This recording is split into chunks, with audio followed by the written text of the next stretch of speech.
bahas lanjutan yang kemarin, yaitu eh, bab 4 ya. Nanti kalau sisa mungkin bisa saya jelaskan bab 3 kalau ada pertanyaan. Ya, bab 4 apa sih isi dari bab 4 di penelitian kualitatif? Ya, ya sama seperti penelitian kuantitatif, maka bab 4 itu isinya adalah hasil, ya, bab 45 ini. Hasil penelitian, ya, dan kemudian pembahasan itu biasanya. Kalau di kalau di kita kan bab 4 adalah hasil penelitian dan pembahasan. Jadi pemaparan eh, data-data yang sudah kita peroleh, yang sudah kita analisis dan kemudian kita bahas. Ya, baik.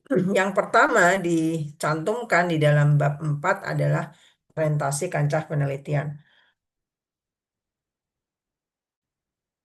Jadi, apa isi orientasi kancah penelitian itu ya tempat kita melakukan penelitian, ya. Itu bisa setting daerah, bisa juga setting karakteristik penelitian kita. Ya, sebelum memulai penelitian, kancah penelitian perlu ditetapkan terlebih dahulu karena hal tersebut dimaksudkan agar peneliti dapat secara langsung mengumpulkan data dan informasi yang diperlukan di lapangan sebanyak mungkin dan sesuai dengan tujuan penelitian. Jadi kalau kita mau meneliti, misalnya ya, ini kalau kita mau meneliti, kalau di kuantitatif jelas ya, meneliti mengenai siswa SMA di satu SMA tertentu. Mohon maaf Bapak Ibu.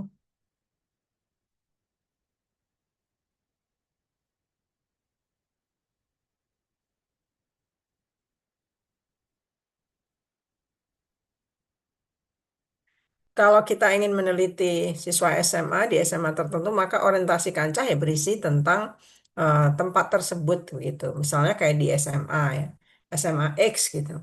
Dijelaskan SMA X itu seperti apa, kemudian visi misinya apa, kelasnya ada berapa kelas, dan lain-lain sebagainya ya. Jadi tempat kita melakukan penelitian itu dijelaskan secara rinci. Nah, kalau di kuantitatif karena biasanya dia tidak dibatasi oleh satu kancah tertentu ya, biasanya respondennya menyebar, maka di orientasi kancah penelitian itu berisi tentang karakteristik.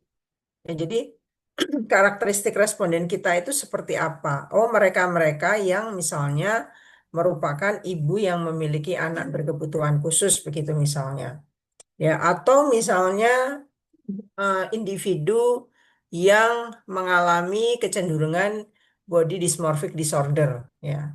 Atau individu yang mengalami atau memaknai eh, apa misalnya kehilangan pasangan misalnya atau berada di toxic relationship misalnya. Nah, itu dijelaskan di orientasi kancah. Jadi kalau di kuantitatif biasanya orientasi kancahnya itu eh, berbentuk atau sih mengenai di mana kita melakukan penelitian. Kancah penelitian kita itu di mana? Apakah di Kota Semarang, apakah di eh, satu perusahaan atau di satu sekolah atau satu universitas. Nah, itu yang dijelaskan. Tapi kalau di dalam kualitatif karena biasanya adalah fokusnya adalah pada pengalaman responden, maka tidak terkait di satu kancah tertentu begitu, maka yang ditulis adalah karakteristik dari si eh, respondennya. Nah, setelah eh, setelah orientasi kancah yang B adalah pra penelitian. Nah, dalam bagian ini peneliti menggambarkan apa-apa yang diperlukan ya sebelum penelitian dilaksanakan. Nah, misalnya peneliti mempersiapkan instrumen wawancara dan observasi yang akan digunakan selama proses penelitian. Nah, itu diceritakan ya. Misalnya wawancara itu eh, menggunakan pedoman wawancara yang disusun berdasarkan aspek-aspek resiliensi misalnya. Aspeknya apa aja gitu. Kemudian observasi, observasi yang dipersiapkan untuk dilakukan alatnya adalah misalnya dengan checklist atau rating scale gitu ya. Lalu dijelaskan checklist atau rating scale-nya itu dibuat berdasarkan apa. Jadi dijelaskan secara detail. Peneliti juga mempersiapkan peralatan yang dibutuhkan selama penelitian ya dan lain-lain. Jadi apapun yang dilakukan oleh teman-teman di dalam rangka sebelum melakukan penelitian itu apa, maka itu dituliskan. Misalnya di sini dinyatakan bahwa peneliti sebelum melakukan penelitian ya mencari tahu dan bertanya pada orang sekitar mengenai siapa nih ibu yang memiliki anak berkebutuhan khusus. Ini artinya masih dalam tahapan mencari responden ya. Kemudian berdasarkan informasi yang didapat, peneliti mengunjungi beberapa ibu dan mendengarkan kisah ibu yang memiliki ABK. Melalui wawancara, peneliti mendapatkan 3 ibu dengan permasalahan yang sama, namun memiliki berbagai perbedaan yang menarik. Jadi itu tuh diceritakan, ya, dinarasikan, diceritakan. Jadi ketika orang baca, orang itu akan tahu, oh peneliti ini sebelum melakukan penelitian dia melakukan apa saja begitu ya, yang dilakukan apa, tahapannya seperti apa, ya, sehingga tergambar jelas proses persiapan penelitiannya. Ini misalnya, sebelum penelitian dilaksanakan, peneliti melakukan pendekatan terlebih dahulu pada responden sehingga menciptakan kenyamanan, kedekatan, kepercayaan dan keterbukaan gitu ya. Kemudian sebelum melakukan penelitian memberikan penjelasan. Ini contoh saja ya. Misalnya motivasi kepentingan peneliti melakukan penelitian itu untuk apa gitu ya. Nah, teman-teman bisa menjelaskan bahwa penelitian ini dilakukan dalam rangka menyelesaikan tugas akhir untuk kepentingan akademis ya, sehingga respondennya itu tidak menduga-duga ya atau berprasangka terhadap tujuan apa ya yang sedang apa namanya sedang diharapkan oleh peneliti. Kenapa kok menanyakan hal-hal tersebut gitu misalnya harus dijelaskan. Kemudian dijelaskan juga mengenai misalnya anonimitas ya. Nah, sebelum melakukan proses wawancara, peneliti menjelaskan mengenai tata cara proses penelitian berlangsung dan misalnya menjamin anonimitas. Jadi data itu tidak disampaikan. Ya, sehingga apa yang dicantumkan adalah kisahnya ya, bukan identitas orangnya. Nah, ini misalnya berikutnya misalnya informan misalnya eh, mengizinkan peneliti untuk menulis identitas responden pada hasil penelitian nanti. Jadi diminta kesediaannya. Bersedia ya dituliskan, tidak bersedia ya tidak usah dituliskan. Tapi menurut saya tetap saja dalam rangka melindungi rahasia responden ya, identitas responden, maka menurut saya nama lengkap, alamat ya itu tidak perlu dicantumkan secara detail ya karena untuk melindungi mereka dari orang-orang yang mungkin bermaksud tidak baik begitu membaca hasil penelitian kita gitu. Memang kan diletakkan di perpustakaan gitu, tetapi kan ya namanya orang yang mengunjungi perpustakaan kan mungkin bermacam-macam ya. Jadi kita perlu melindungi responden kita. Yang berikutnya adalah cross check ya. Pada hasil wawancara, responden diperkenankan untuk membaca atau mengevaluasi ulang hasil wawancara. Jadi jangan setelah proses pengambilan data dan kemudian bahkan mungkin proses analisis ya, responden tidak tahu hasilnya seperti apa gitu. Nah, seharusnya maka kemudian kalau respondennya mau untuk melihat hasilnya ya tunjukkan gitu. Tapi kalau misalnya dia tidak paham, ya Anda harus menawarkan. Sebenarnya keuntungannya ada dua ya. Selain memastikan gitu ya, memastikan bahwa si responden ini eh, sorry, kita menangkap sama seperti yang dimaksudkan responden. Jadi, misalnya dia mengatakan saya tidak suka, kita betul-betul menangkap sebagai saya tidak suka, ya. Bukan misalnya karena alasan tertentu responden tidak suka. Ya, jadi bukan kemudian kita menambah-nambahkan pemikiran-pemikiran kita sendiri atau asumsi-asumsi kita sendiri.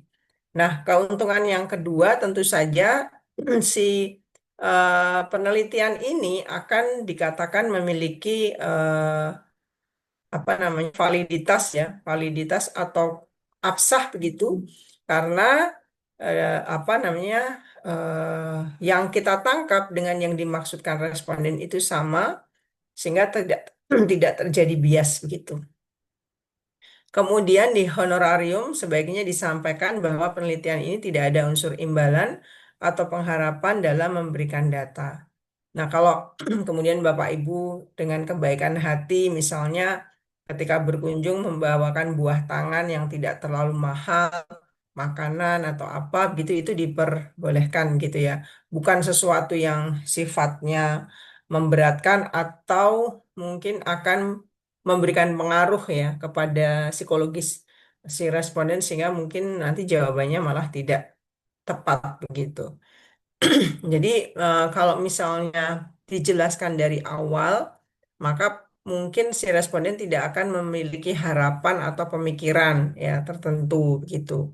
Nah, kalau kemudian setelah tahu tidak ada honorarium lalu dia menolak untuk apa namanya berkomitmen ya tidak apa-apa kan kita bisa mencari responden yang lain gitu. Kita justru akan lebih jelas di awal. Kemudian perencanaan menyeluruh, peneliti memberitahu bagaimana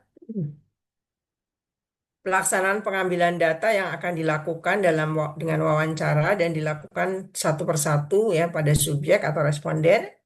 Wawancara dilakukan Bapak sesuai EU dengan sama kakek. kebutuhan.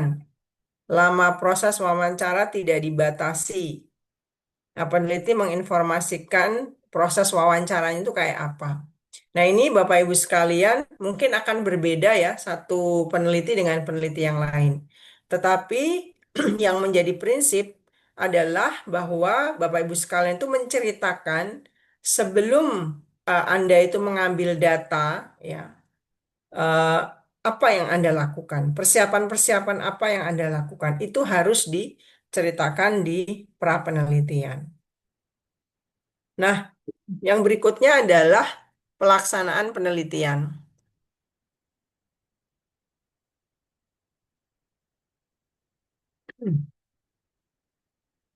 Ya, di pelaksanaan penelitian, ya, ini menguraikan secara rinci apa-apa saja yang dikerjakan selama penelitian. Ya, ini juga dinarasikan. Jadi kalau yang tadi narasi yang menggambarkan langkah-langkah apa yang dilakukan sebelum melakukan penelitian. Nah, kalau yang bagian C ini, pada saat melaksanakan penelitian, apa saja yang sudah dilakukan. Ya, misalnya di sini menguraikan secara rinci apa-apa saja yang dikerjakan selama penelitian, termasuk menampilkan jadwal wawancara, observasi, dan metode lain. Ini misalnya di kita ke subjek satu atau responden satu, pelaksanaan penelitiannya itu jadwalnya adalah melakukan wawancara di YPAC ya dan di rumah responden, tanggalnya, jamnya, kemudian metodenya apa saja. Nah, kalau Bapak Ibu lihat ini memang tampaknya lumayan ya, 47 menit, 1 jam 10 menit, ya, 1 jam 36 menit, ya. Ini lumayan karena memang mungkin proses pengambilan datanya dilakukan dengan sungguh-sungguh dan kebetulan respondennya punya waktu. Nah, tapi kalau Bapak Ibu lihat di responden 3 kita bisa melihat bahwa tidak ada yang dilakukan dalam waktu 1 jam, ya. Hanya 45 menit, 45 menit, dan 40 menit, ya. Tapi untuk responden satu dan responden dua atau subjek satu dan subjek dua, kita lihat rata-rata dia di atas 1 jam. Nah, ini kemudian yang mungkin bisa di ini ya, bisa disampaikan sebenarnya apa yang membuat di si subjek tiga ini waktu wawancaranya lebih sedikit, ya. Nah, ini kita bisa melihat, ya, perbedaan ya ada di tanggal 13 Desember 2019 dan 23 Mei 2019. Nah, ini biasanya kalau jaraknya jauh begini, biasanya adalah si peneliti ini mengambil data akhir ya untuk melengkapi atau probing ya atau kemudian eh, ada hal-hal yang harus ditanyakan kembali begitu ya. Sehingga kemudian peneliti menjadwalkan jauh ya, jauh dari eh, penelitian sebelumnya gitu atau pengambilan data sebelumnya. Oke, baik. Nah, kemudian setelah C, yang D adalah identitas dan latar belakang si subjek penelitian. Pada bagian ini, peneliti menampilkan identitas dan latar belakang subjek penelitian yang diperoleh dari wawancara. Semua data dan latar belakang ditampilkan. Ini misalnya contohnya seperti ini ya. Di sini menggunakan nama inisial ya. Kemudian tempat tanggal lahirnya hanya bulan dan tahun. Alamatnya juga tidak dilengkapi secara detail begitu ya. Datanya seperti ini. Nah, kemudian di latar belakang itu diceritakan ya misalnya dia adalah anak keenam dari 7 bersaudara, terdiri dari 6 perempuan dan 1 laki-laki. Nah, kalau Bapak Ibu lihat di bagian ini sudah ada kode berkasnya ya. Mengapa sudah ada kode berkasnya? Karena latar belakang si subjek atau si responden ini memang diambil dari atau dengan wawancara ya. Sehingga kemudian ya kode berkasnya pakai kode berkas wawancara. Nah, ini dituliskan ya. Sesungguhnya 9 bersaudara, tapi 2 anak terakhir sudah meninggal sewaktu dilahirkan. Subjek tinggal di rumah bersama dengan suami dan anak tunggalnya. Anak subjek memiliki kebutuhan khusus yang sering disebut dengan Down syndrome, yaitu tunagrahita, yaitu ditampilkan. Jadi semua latar belakang identitas dan latar belakang responden, identitas dan latar belakang informan itu harus ditampilkan semua ya. Nah, ini yang kemudian yang banyak ya teman-teman ya adalah hasil temuan penelitian. Nah, pada bagian ini peneliti menguraikan apa saja temuan dalam penelitian. Lazimnya berbentuk tabel dan narasi. Temuan ini diperoleh utamanya adalah dari hasil wawancara dan observasi sebagai data pendukungnya, ya. Semua data yang ditampilkan pada bagian ini harus dianalisis dan terdapat coding. Nah, setiap tabel menyajikan data subjek harus dinarasikan setelahnya, jadi tidak hanya tabel saja, namun juga narasi yang menyimpulkan ke semua subjek. Ini contohnya seperti ini. Misalnya ini hasil temuan penelitian berdasarkan wawancara, ya. Subjek penelitian, maksudnya responden ya, bukan informan. Bagaimana gambaran regulasi emosi pada ibu anak berkebutuhan khusus? Tabel mengenai aspek satu tekanan yang dialami oleh individu, yaitu kemampuan menyadari keseluruhan perasaan, pikiran, dan tindakan. Nah, ini pada subjek MK ya sudah ada analisisnya yang diperoleh dari verbatim. Lalu statement-statement yang ada di bagian analisis yang A, B, C, D itu kalau mau di cross check nyarinya di mana? Nyarinya adalah di misalnya di wawancara 1, responden MK dan di baris ke-11 sampai 12. Misalnya begitu. Itu cara nyarinya. Nah, setelah tabelnya jadi, di bawah tabel selalu diberi narasi, ya. Misalnya, temuan tabel 2 menunjukkan bahwa ketika subjek memiliki tekanan yang berat dalam hidup, meskipun berbeda, karena masing-masing dari anak subjek mengalami gangguan psikologis yang berbeda. Nah, ini dijelaskan. Data ini dapat dari mana, gitu ya? Data ini dapat dari ini, ya. Jadi setiap kali tabel itu ditampilkan, ya ini terdiri dari 3 responden ya Bapak Ibu. Cuman ini memang karena nggak cukup capture-nya, ini hanya ditampilkan satu. Jadi subjeknya ada 3, respondennya ada 3, ada MK, ada EN, ada IN. Ya, ini ditampilkan seperti ini. Lalu narasi ini ada di bawahnya. Ya, narasi ini ada di bawahnya. Nah, kemudian setelah temuan hasil, ya temuan hasil itu biasanya sangat banyak ya, Bapak Ibu, ya, mendominasi dari bab 4. Yang ke E adalah rangkuman hasil wawancara. Pada bagian ini, peneliti menampilkan rangkuman hasil wawancara yang meliputi data ke semua subjek dan informan yang digunakan dalam uji keabsahan data. Untuk memudahkan rangkuman, dibuat bentuk tabel dan setelahnya diberikan penjelasan. Contohnya seperti ini. Ya, jadi rangkuman hasil wawancara subjek penelitian atau responden penelitian. Misalnya di aspek perilaku coping stress dengan problem fokus coping yang pada penyandang. Ini agak beda ya, ini contohnya beda ya Bapak Ibu tadi. Kalau tadi regulasi emosi, ini coping stress. Misalnya ini di topiknya adalah coping stress. Ya. Perilaku coping stress dengan problem fokus coping. Ya.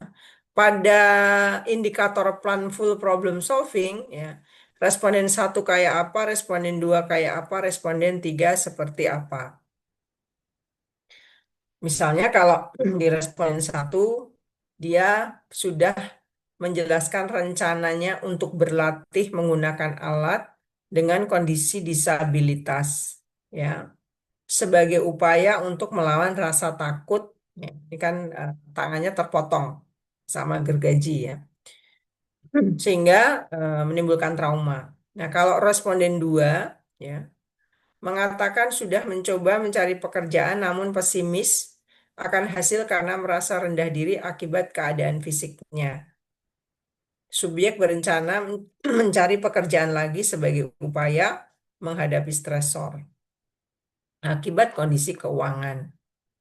Kalau responden 3 berencana mengurangi emosi ya yang masih sangat emosional dengan menggunakan pikiran bahwa apa yang dia dapat dengan mengandalkan emosi negatifnya yang sering marah-marah hanya mengakibatkan dirinya lebih celaka. Ya, jadi di aspek planful, indikator planful problem solving saja, ya satu hal itu ketika diterapkan pada responden dengan kondisi yang hampir sama itu menunjukkan perbedaan.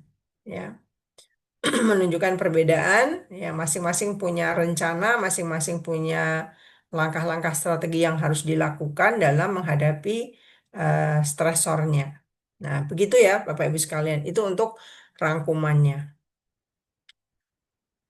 Ini misalnya di keuangan ya pada responden. Oh, ini yang anu ya, ini yang konfirmasi, ini yang keabsahan. Mohon maaf. Misalnya di subjek 3 ya, keuangan. Subjek mengatakan bahwa setelah dia kecelakaan, keuangannya berkurang.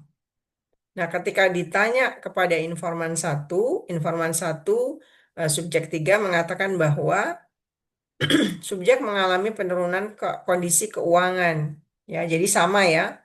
Informan 2 mengatakan informan tidak tahu keuangan subjek. Artinya di informan 2 dia tidak tahu ya, jadi tidak bisa dikonfirmasi. Yang bisa dikonfirmasi hanya pada informasi informan 1 ya. Dan lain-lain sebagainya.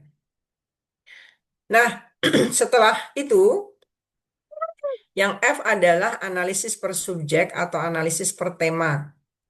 Pada bagian ini, peneliti melakukan analisis hasil per subjek penelitian atau per tema yang diperoleh dari hasil penelitian. Ya, jika dilakukan analisis per subjek, berarti tiap subjek analisisnya meliputi semua tema yang muncul. Ya. Jika dilakukan analisis per tema, jadi yang difokuskan tema-tema apa yang muncul, maka tiap tema ya di dalamnya ada data mengenai ke semua subjek. Jadi Bapak Ibu boleh ambil salah satu. Apakah mau menganalisis per subjeknya, nanti setiap subjek tema yang muncul apa ya, atau analisis per tema ya. Tema yang muncul apa itu ada pada responden berapa saja gitu. Nah, ini misalnya peneliti ini memilih analisis data per subjek. Ya sudah, berarti dia menjelaskan subjeknya. Ya, jadi subjek satu nanti isinya adalah tema-tema yang diperoleh dari hasil wawancara. Nah, setelah analisis per tema, maka yang bagian G adalah pembahasan umum. Ya. Nah, pembahasan umum ini ya samalah dengan penelitian kuantitatif ya. Membahas hasil penelitian, kemudian memasukkan referensi-referensi mana yang sejalan dengan penelitian terdahulu, mana yang berbeda, ya mana yang benar-benar baru. Nah, pada akhir pembahasan mencantumkan kelemahan dan keterbatasan penelitian. Dan hal ini dilakukan dan hal-hal yang sudah dilakukan untuk mengatasi problem tersebut. Ya, jadi misalnya kelemahannya apa? Tahu itu sebagai kelemahan. Apa yang sudah dilakukan untuk mengatasi kelemahan? Nah, itu dimasukkan di bagian akhir di pembahasan. Nah, Bapak Ibu sekalian, untuk bab 4, bagian pembahasan umum merupakan bagian akhir ya. Kemudian yang berikutnya adalah bab 5, simpulan dan saran. Ini isinya sama, teman-teman, formatnya ya, dengan kuantitatif ya. Simpulan yang menyimpulkan hasilnya seperti apa gitu ya. Saran, nah saran ini harus disesuaikan dengan hasil penelitiannya. Dan kemudian untuk peneliti selanjutnya memperhatikan kelemahan dan keterbatasan sehingga dapat menghindari kondisi serupa. Yang jelas, saran itu saran itu akan diberikan kepada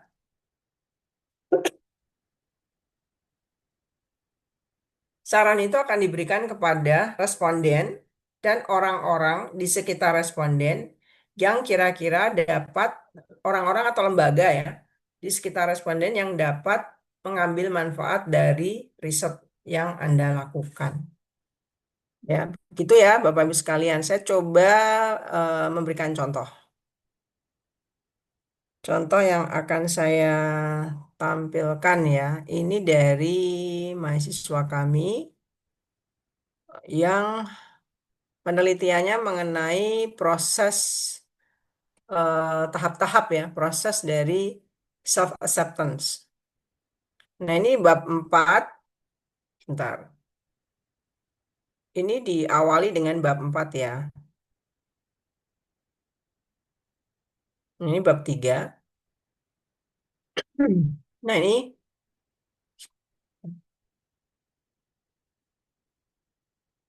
ini adalah bab 4. Ya, pertama adalah orientasi kancah penelitian. Ya, dia dia mengatakan bahwa penelitian ini eh, dilakukan oleh peneliti di Kota Semarang, tetapi dia melakukan wawancara ya kepada dewasa awal yang orang tuanya itu berpisah ya. Ini Broken Home ya, ini judulnya adalah Self Acceptance pada Dewasa Awal yang Broken Home. Nah, ini pra penelitian dia menjelaskan apa saja yang dilakukan ya. Memang berbeda ya antara satu peneliti dengan peneliti yang lain. Kadang-kadang ada peneliti yang dapat menjelaskan secara detail ya. Biasanya ini adalah teman-teman yang memang karakteristiknya itu selalu detail begitu ya. Tapi peneliti kualitatif ada juga yang nggak detail gitu ya. Jadi dia yang menampilkan ya, ya seminimal mungkin gitu ya. Nah, kemudian nih pelaksanaan penelitian, ini dia jadwalnya dituliskan, tetapi dia menuliskan narasinya, teman-teman sekalian. Misalnya di sini penelitian ini dimulai pada Maret 2024 hingga Januari 2025. Ya. Diawali dengan melakukan proses wawancara antara peneliti dan responden penelitian secara langsung dan bersifat pribadi. Sehingga peneliti mendapatkan informasi yang bersifat rahasia dari responden penelitian. Peneliti menggunakan metode wawancara semi terstruktur menjadi pilihan karena pelaksananya lebih bebas daripada wawancara terstruktur. Dengan teknik wawancara semi terstruktur dapat menemukan permasalahannya. Ini yang pada prinsipnya bisa berbeda-beda ya. Pada prinsipnya adalah teman-teman nanti menarasikan apa saja yang dilakukan pada saat pelaksanaan penelitian. Nah, ini kalau peneliti ini menjelaskan ya dilakukan pada bulan apa sampai bulan apa, yang dilakukan apa saja dengan setting yang seperti apa ya. Nah, ini dia narasinya cukup banyak.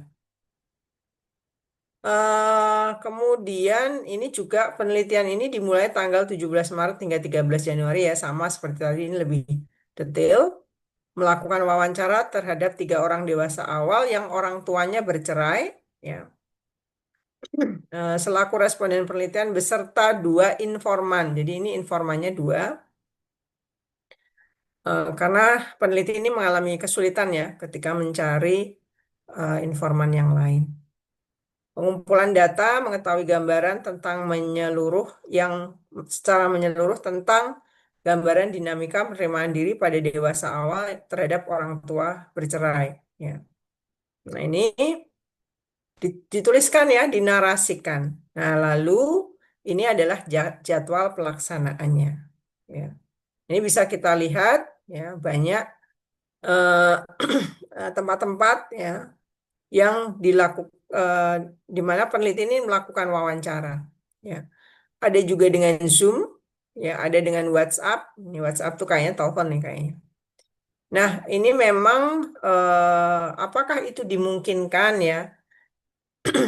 Menurut saya sebaiknya dihindari, kecuali memang ada hal yang sangat mendesak gitu ya, sehingga Anda harus melakukan wawancara secara daring. Ya. Sebaiknya dihindari. Nah, kalau kita lihat ini ternyata yang di apa namanya di WhatsApp ini ada responden ya, informan ya, bukan responden. Ya ini kalau dilihat nih 1 jam, 1 jam 15 menit, ya ini 1 jam 30 menit. Rata-rata adalah 1 jam. Nah ini dituliskan ya Bapak Ibu sekalian. Nah kemudian ini identitas dan latar belakang ya, subjek penelitian. Ini responden 1 ya semua dijelaskan. Responden 2 ya ini banyak-banyak nih kebetulan nih. Responden 3. Nah kemudian ini sebenarnya harusnya ada informan ya, tapi mungkin terlewat nih.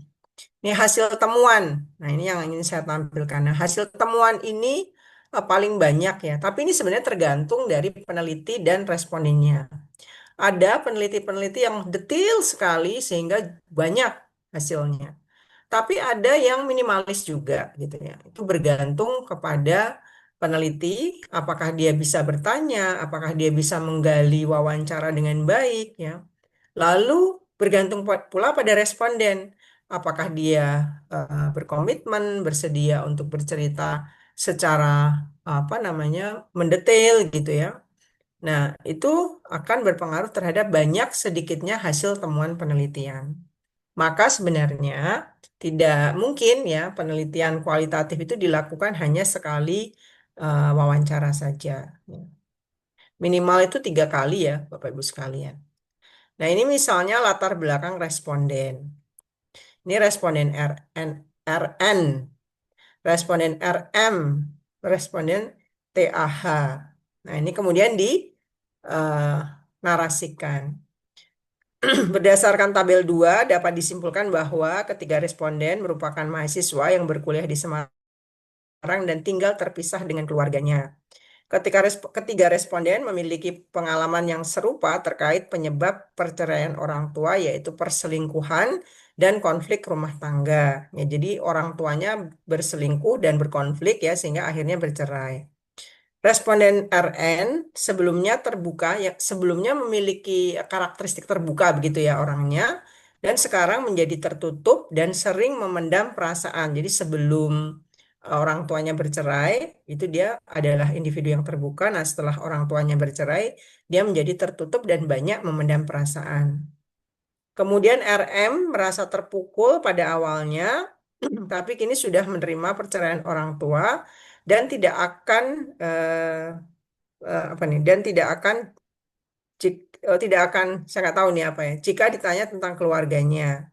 Sedangkan responden TAH yang dulunya marah saat ditanya tentang keluarganya kini menanggapi dengan lebih santai. Ya, jadi eh, dari latar belakang kita bisa melihat ya ada satu proses dari ketiga responden ini terkait dengan perceraian orang tua. Nah, itu di latar belakang. Kemudian dinamika ya. Tahap denial, ini tulisannya salah ini. Ya, RN tidak setuju dengan perceraian karena takut stigma, RN sulit menerima perceraian dan lain-lain. Nah, ini dijelaskan, ya, dijelaskan eh, apa yang sudah apa namanya, yang dinarasikan. Ya, dapat disimpulkan bahwa responden penelitian mengalami kesulitan dalam menerima kenyataan pada awal perceraian, ya. Orang tua mereka. Responden penelitian RN ada tahap denial. Responden penelitian menunjukkan berbagai bentuk penolakan terhadap perceraian orang tua mereka dan lain-lain sebagainya. Ya, ini tahap anger, kemarahan, tahap bargaining, ya, tidak muncul pada responden RM dan TAH. Ya, kemudian tahap depression, ya, tahap acceptance. Nah, di tahap acceptance, coba kita lihat. Ketiga responden mulai menerima kondisi perceraian orang tua mereka. Ya, RN merasa bapaknya kini lebih perhatian, ya, mulai ikhlas dan sadar bahwa bersedih terus-menerus tidak ada gunanya. Ya, RN juga merasa diterima oleh teman-temannya dan senang karena harapannya untuk momen kebersamaan keluarga masih bisa terwujud. RM menerima keputusan orang tuanya dengan menghormati mereka dan merasa lebih tenang setelah perceraian. RM menjadi lebih berhati-hati dalam membangun kepercayaan dan memilih untuk tidak terlibat dalam keputusan orang tuanya. Sementara responden TAH sudah dapat menerima perceraian dan kini tinggal bersama bapaknya tanpa menyimpan kebencian. Nah, ini kita bisa melihat ya dari hasil interview, dari tahap-tahap self acceptance, ketiga respondennya sudah acceptance ya. Ada dinamika ya, tetapi pada prinsipnya mereka menerima. Nah, ini ada faktor-faktor ya. Faktor-faktor ada faktor harapan yang realistis, faktor bebas dari hambatan lingkungan ya, faktor sikap yang menyenangkan dari masyarakat, faktor tidak ada tekanan emosi yang berat, faktor pengaruh yang besar. Ini semua dituliskan Bapak Ibu sekalian. Lalu bagaimana menentukan faktor dan aspek itu tadi dari mana? Dari teori. Ya, jadi Bapak Ibu tuh nanti kalau di kualitatif ya pakai pakai variabel apa, aspeknya apa, kemudian faktornya apa. Nah, itu yang kemudian dibuat untuk dasar dari pedoman wawancara. Nah, ini sampai ada eh, faktornya banyak banget ya. Ini ditanyakan semua. Nah, kemudian hasil temuan wawancara informan. Ya, kalau tadi responden ini informan. IP1 RN, IP2 RN. Jadi informan penelitian satu untuk responden RN dan eh, informan dua untuk responden RN. Ini semua dituliskan Bapak Ibu sekalian. Dan sama ya nanti begitu sudah di tabel lalu dituliskan. Ya, ini tahapnya sama, ya. Tahapnya sama, tetapi cara bertanyanya berbeda, ya. Kita harus mendapatkan data seperti apa pendapat informan mengenai tahap anger pada responden RN misalnya, ya. Nanti itu semua ini yang bikin kualitatif tebal ya Bapak Ibu sekalian, karena Anda harus apa satu-satu, ya. Nah, setelah itu rangkuman hasil wawancara, ya, responden satu, responden dua, responden tiga, tahapannya denial, anger, bargaining, depression, acceptance. Ya, ini faktornya ini yang banyak tadi. Ya. Nah, setelah itu rangkuman uji keabsahan data. Ya, tadi kalau tadi rangkuman wawancara nih, rangkuman uji keabsahan data ini untuk mengecek apakah yang disampaikan responden itu dikonfirmasi oleh informan. Ya, ini ya terkonfirmasi, terkonfirmasi begitu ya. Nah, kita bisa melihat bahwa mayoritas terkonfirmasi ya, kecuali ini ya bergaining ya tidak melewati ya memang tidak terkonfirmasi ya, karena tidak ada tahap bergaining ya pada responden ini ya responden RM. Nah, kemudian ini kalau kita lihat banyak ya yang terkonfirmasi artinya si responden kita ini dapat kita percaya apa yang disampaikan. Nah, lalu di sini ada pembahasan. Nah, ini agak berbeda ya. Tadi kan ada dinamika analisis per subjek atau analisis per tema. Peneliti ini tidak melakukan ya, tidak melakukan eh, apa analisis per tema. Tapi kayaknya ini karena bukan ya, bukan hasil akhir ya sebelum ujian ya. Ini adalah berkas sebelum ujian Bapak Ibu. Mungkin setelah ujian dia melakukan revisi, sepertinya begitu. Ini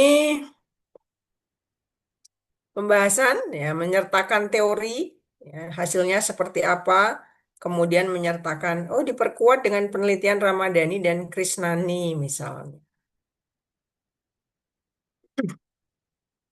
Eh, Hal ini selaras dengan pendapat Sukmawati, nah gitu. Jadi pembahasan itu dengan memasukkan referensi-referensi yang menguatkan dari hasil yang kita dapatkan dari si responden. Nah, ini pembahasannya cukup banyak. Eh, Nah, kemudian yang setelah itu penutup ya, penutup sama simpulan dan saran. Ini simpulannya ada dua, karena pertanyaan penelitiannya ada dua. Ini saran, ya. Ya, jadi itu isi dari bab 4 dan bab 5 ya Bapak Ibu sekalian. Contohnya aja. Nah, ini adalah verbatim. Ini total dari eh, dengan apa? Dengan verbatim dengan lampiran itu sekitar 401 lembar ya. Cukup tebal ya. Karena memang hasil wawancaranya cukup banyak, item-item yang ditanyakan juga cukup banyak ya. Meskipun kalau saya melihat peneliti ini masih kurang detail ya, kurang detail, kurang rinci ya. Tetapi secara umum ya inilah proses yang Bapak Ibu harus lakukan nanti kalau misalnya melakukan penelitian kualitatif. Ya, baik. Adakah pertanyaan Bapak Ibu sekalian? Iya ya, itu Ya, Mbak Rahma, eh, suaranya kecil sekali ya. Sebentar. iya Bu, maaf soalnya sinyalnya kurang bagus ya. Jadi Ya, silakan Mbak Rahma. ini ini kan wawancara di bab 4 ya, di bab 4 ya, iya, ketika penelitian lah, pas latar belakang penelitian itu kan kita juga diminta untuk wawancara ya Bu, ya ketika bab Betul. 1 Hmm. itu apakah juga harus dibuat analisa seperti itu, lalu di latar belakangnya di bab 1 juga nanti berikan kode-kode yang informasi itu Bu, atau hanya berupa narasi? Iya, baik Mbak Rahma, pertanyaannya bagus. Jadi eh, kode-kode tetap diberikan itu untuk menunjukkan bahwa prosedur pengambilan data kita menggunakan wawancara dan sudah dianalisis ya. Dan kemudian kalau kita ingin melihat data mentahnya itu ada di lampiran. Nah, oleh karena itu kodenya harus dimasukkan ya. Sehingga nanti kalau misalnya pengen tahu begitu apakah yang disampaikan oleh peneliti tentang responden satu, responden dua itu betul atau tidak, maka bisa dicek di data mentahnya, ya, yaitu di Perbatim, ya. Nanti kalau nggak pakai kode, nggak ngerti ini mau ngecek di mana. Nah, Bapak Ibu sekalian, dosen penguji kita sering kali, ya, ketika di bab satu itu akan membaca hasil wawancara yang Bapak Ibu lakukan untuk melihat bagaimana kesenjangan dari masalah ya yang ada di penelitian ini. Misalnya teorinya seperti apa, kemudian eh, apa namanya, teorinya kayak apa, hasil lapangannya seperti apa. Nah, itu nanti biasanya di cross check Mbak Rahma ke verbatim, bener nggak verbatimnya seperti ini. Nah, biasanya ada penguji-penguji yang sangat detail ya, yang sangat detail ngecek apakah yang kita apa namanya yang kita tuliskan itu sama dengan verbatimnya. Ada kasus apa mahasiswa enggak lulus ya, teman-teman, eh, karena apa yang dituliskan di bab satu ya, itu ketika di cross check ke data mentahnya itu ternyata berbeda. Jadi misalnya nih, di bab satu dia menulis responden satu RN gitu ya. Nanti ketika dilihat di lampiran, verbatim satu itu ternyata responden satu itu ternyata inisialnya Budi misalnya. Nah, ini kan sesuatu yang sangat jauh gitu ya. Nah, kemudian biasanya kalau sudah mulai terjadi perbedaan seperti itu akan dikulik terus, dikulik sampai bisa dibuktikan bahwa mahasiswa atau peneliti ini melakukan dengan benar dan mengerjakan sendiri. Sebenarnya tembakannya adalah kamu ngerjain sendiri apa enggak sih gitu.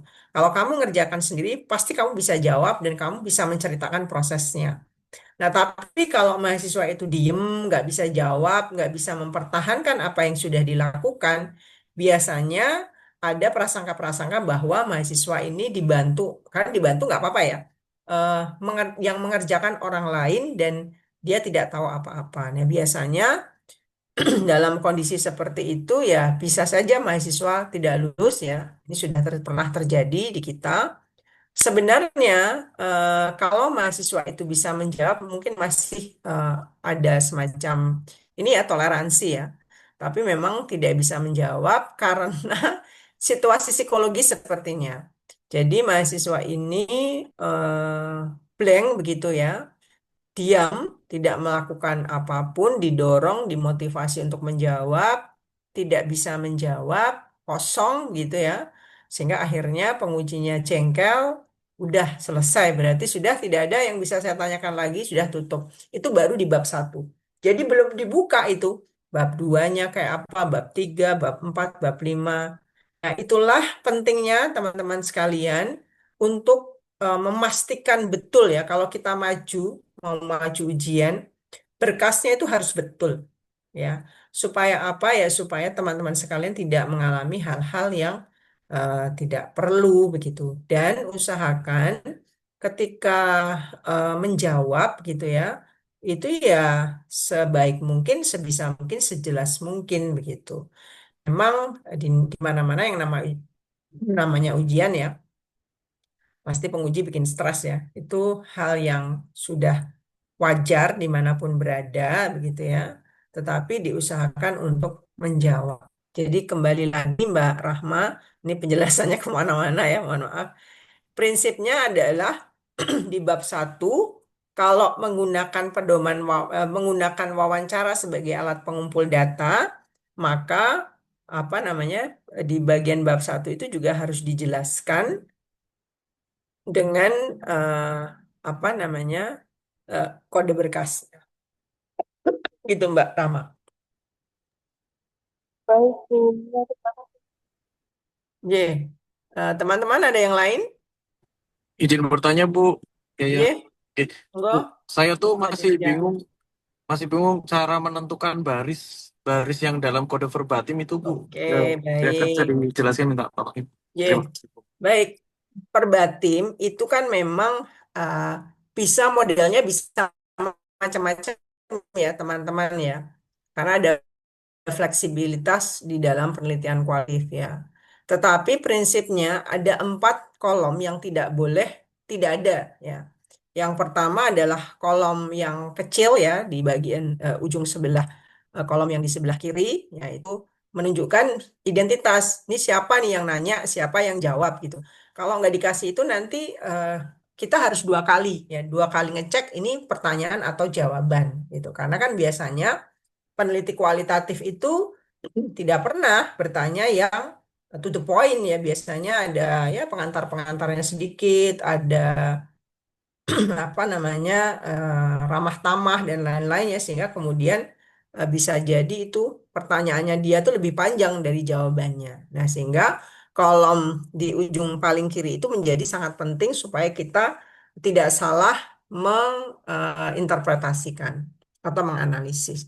Yang kedua adalah kolom uraian. Ini tidak boleh direduksi. Jadi apa adanya ya, teman-teman.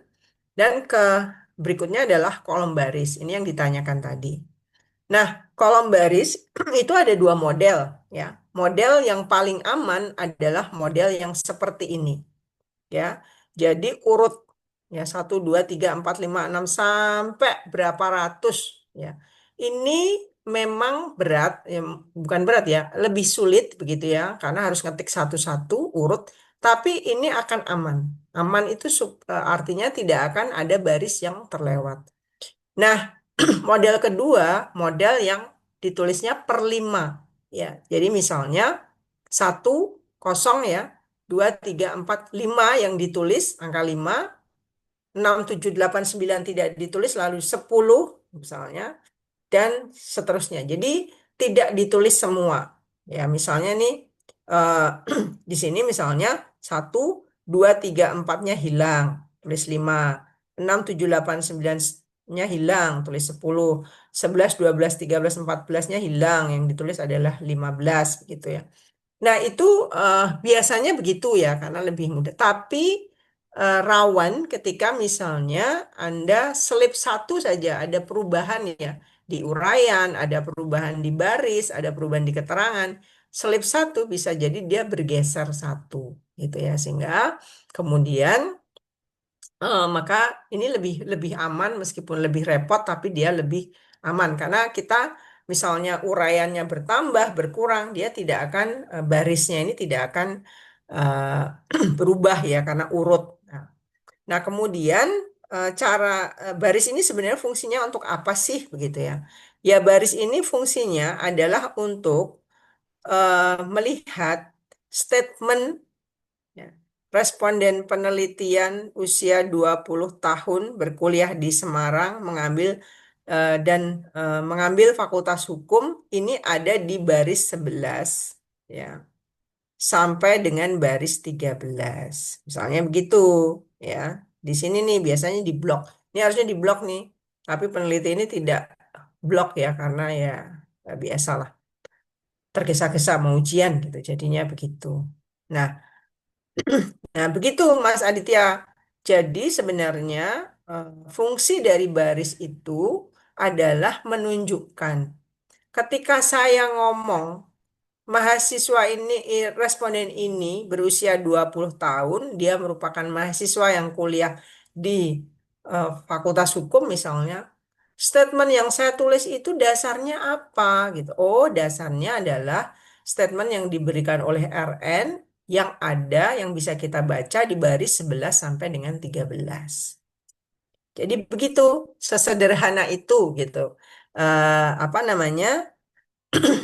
Fungsi dari baris, tapi dia sangat penting. Ya, karena kalau misalnya nih kita bener nggak sih, gitu kadang-kadang ada penguji-penguji yang iseng gitu ya, bener nggak sih ini ngomong kayak gini gitu, coba ada di mana. Nah kadang-kadang dicek nih, dicek ternyata tidak banyak juga mahasiswa yang melakukan itu gitu. Karena kan kualitatif tuh tebel ya. Kadang-kadang penguji itu ya, ya apa namanya ngeliat, tapi juga enggak gitu. Kadang-kadang kalau sudah tabelnya sudah banyak gitu, dia random aja. Nah, kalau pas random dicek, saya kemarin tuh random, sudah jadi, sudah dijilid, mahasiswanya udah wisuda. Saya maksudnya akan memberi contoh kepada mahasiswa yang sekarang lagi ngambil tesis. Ini bagus nih, saya bilang. Begitu saya buka tabelnya itu antara tabel di bab 4 dengan yang ditulis di verbatim tidak sama. Udah, saya bilang, oh ini jelek nggak jadi. Saya bilang, saya carikan lagi yang benar. Jadi teman-teman ini memang apa ya, karya ya, karya teman-teman. Jadi kadang-kadang dosen penguji maupun dosen pembimbing itu sering lewat-lewat gitu. Sehingga eh, untuk bisa menjadi contoh yang baik bagi adik tingkat, maka teman-teman harus teliti ketika eh, melakukan penelitian kualitatif melaporkan. Begitu Mas Aditya. Berarti baris itu yang ada di uraian itu ya Bu ya? Cara simpelnya gitu ya. Baris ada yang diuraikan. Iya, betul. Yang ada di uraian betul. Betul, betul. Oh, oke. Siap, Itu siap. itu adalah supaya kita tahu di uraian mana sih, di baris sebelah mana sih uraian itu mengatakan itu gitu. Betul. Jadi baris itu menempel di uraian sebenarnya. Itu. Baik, terima kasih Bu Yaya. Ye, sami-sami. Ada lagi teman-teman? Nanti Mbak Rahma Anda juga harus bikin begini ya. Jadi teman-teman kuantitatif, sorry, kan akan diminta bab satunya biasanya ada wawancara. Ya. Nah, dosen penguji pasti akan bertanya, mana lampiran verbatim dari bab satu? Mana pedoman wawancara dari bab satu? Ya, karena pedoman wawancara dari bab satu mau kuantitatif maupun kualitatif itu akan dibaca apakah pedoman itu dibuat berdasarkan aspek-aspek atau faktor dari variabel yang akan ditanyakan. Ya, jadi kalau tidak salah, ya harus menggunakan teori, harus sesuai dengan apa namanya aspek maupun faktornya. Begitu teman-teman ya. Jadi nanti ini verbatim ini juga harus dikerjakan untuk teman-teman yang tidak kualitatif ya. Kuantitatif tapi perlu di bab satu wawancara. Oke, baik. Ada lagi?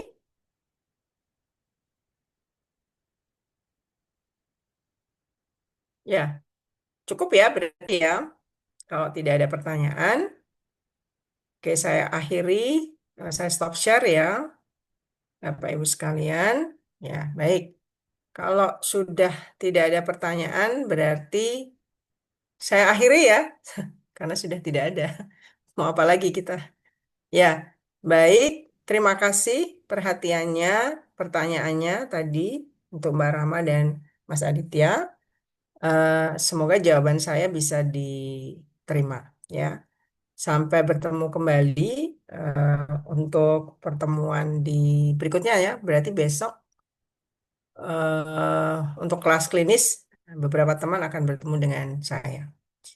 Baik. Terima kasih. Selamat malam, selamat istirahat. Assalamualaikum warahmatullahi wabarakatuh. Waalaikumsalam Waalaikumsalam warahmatullahi warahmatullahi wabarakatuh. wabarakatuh. Terima kasih Terima Bu kasih, Yaya. Bu. Sama-sama. Saya izin end Terima meeting, kasih, Bu. teman-teman.